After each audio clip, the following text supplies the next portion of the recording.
What's going on, gang? Today, we got that final affliction. The horrifying last minutes of Snake Whisperer. Ooh, goddamn. Abu Zarin. Hussein. Abu Zarin Hussein. Something like that, you feel me? But, yeah.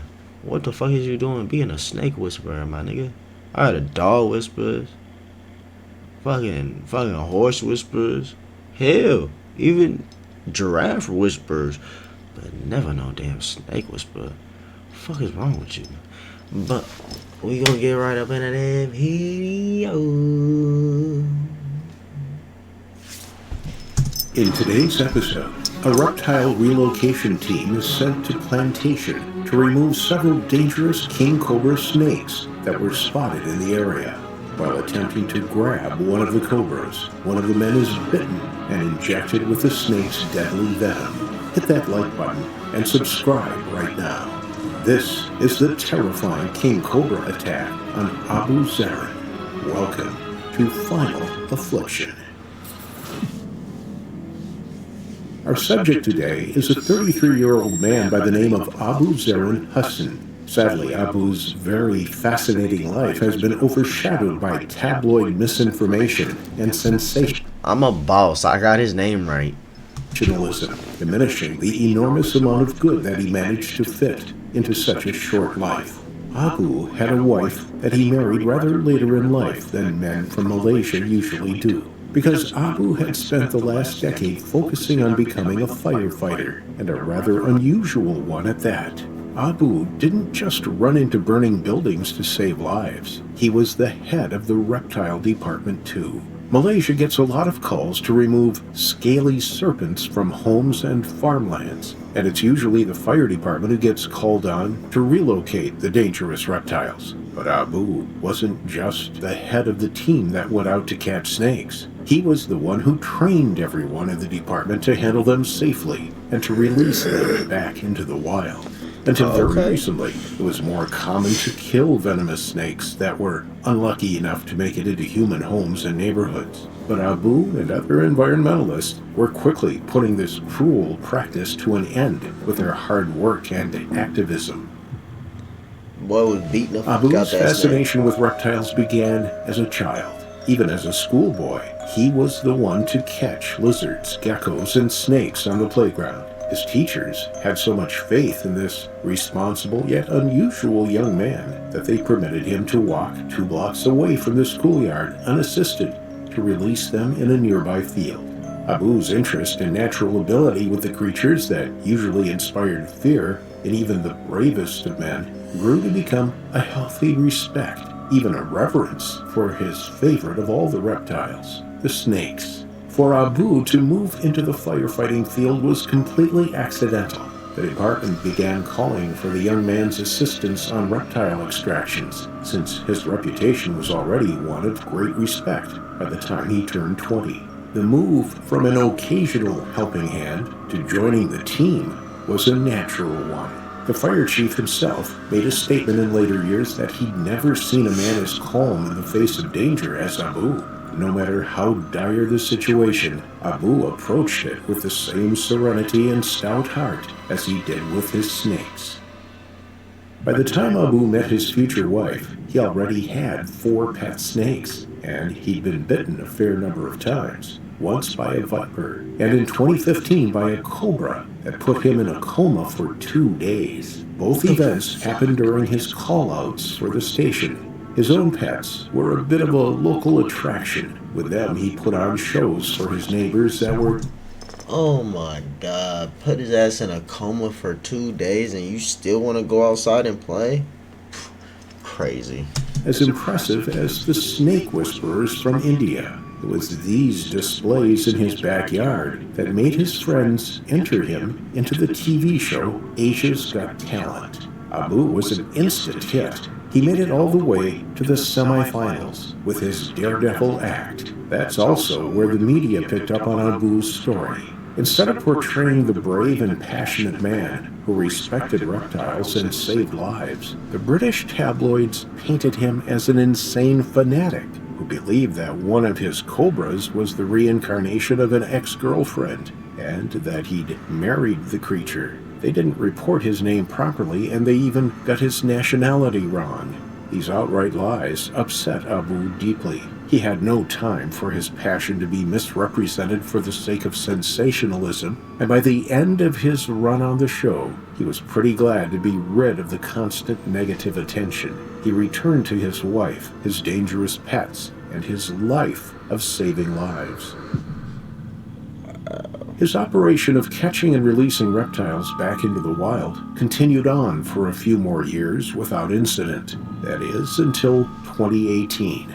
Abu and his team were called into a plantation on the outskirts of Bentong. There were multiple sightings of the notorious king cobra, and the plantation workers feared an infestation. Abu had other ideas, however. He assessed the situation and came to the conclusion that they were dealing with a nest, maybe even two, and that the problem would be solved if they could just catch the juveniles and take them to the nearest protected park for release. The plantation's workers were near hysterics when the firemen arrived. No one dared set foot on the grounds of the farm, for fear that they'd be bitten between the tall grasses that hid the serpents so well.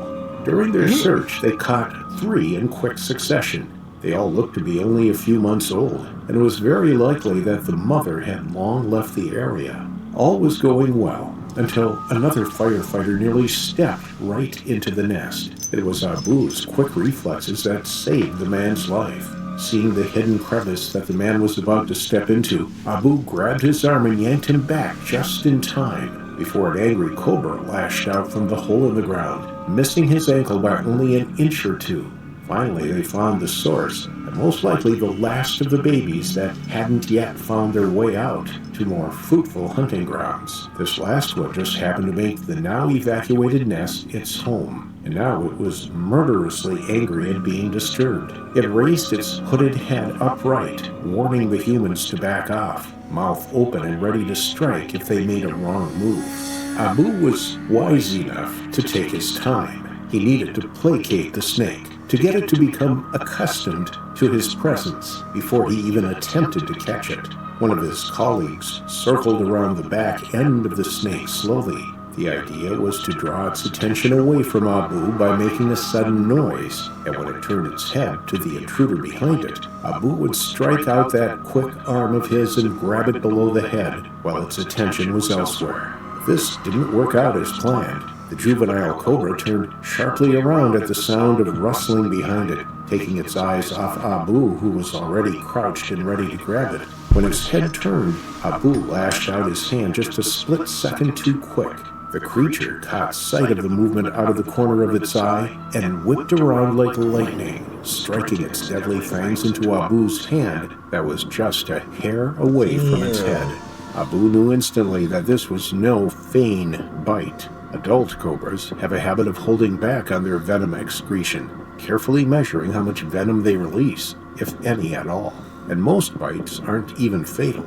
But juveniles don't have that amount of self-control just You see that one dude? He said, carefully measuring how much venom they release, if any at all. And most bites aren't even fatal. But juveniles don't have that amount of self-control just yet.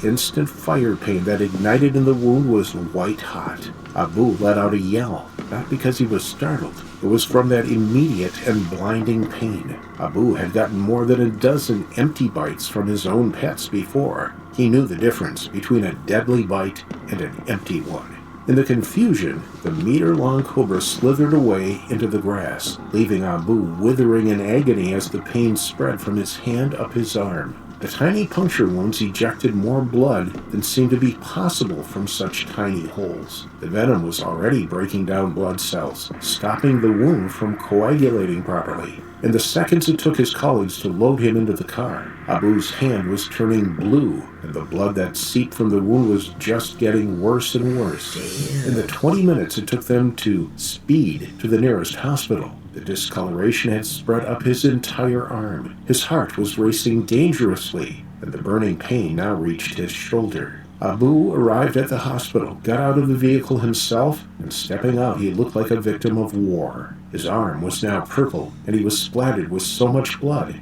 that the emergency staff thought that he was the victim of a knife wound at first. Abu remained conscious for 2 whole days, slowly slipping into bouts of delirium. Whether the venom or the pain drove him into senselessness, one cannot say, but at least he recognized his wife and the extended family and friends that came to visit him. On the 3rd day, Abu slipped into a coma, and on the 4th, his organs began shutting down one after the other. As the venom progressed and the cells in his body broke down more and more, there was no amount of medication that could bring Abu back anymore. He was dead before noon of the 4th day, when his heart finally shuddered to a standstill, no longer able to keep up with the raging damage that was coursing through his veins. And despite the world's rather ill-informed view of Abu, his community is not so easily fooled by a badly written headline. Abu's program to catch and release animals, as opposed to killing them, hasn't stopped growing. His firefighting comrades have made it their mission to continue his message of educating the public on both the dangers and the awe-inspiring majesty of the animal kingdom. Yes, they are dangerous and deadly, but we are intruders in their space, not the other way around. Abu saved countless lives, both human and animal alike, and he spread his love and respect for the fearsome serpents every chance he got. He was so passionate that his sentiments have carried on long after his death. It's just a shame that one so young what the had fuck to was feel he the doing? after his death. It's just a shame that his sentiments have carried on It's long freaky, after yeah. his What the death. fuck was he It's doing? just a shame that one so young had to feel the deadly venom of the king cobra and meet his terrifying final affliction. R.I.P. that young man. Shit. Life be lifing sometimes, man. But if you made it this far, like, comment, share, hit that sub button, man. I'm gonna get it with you in the next video, gang.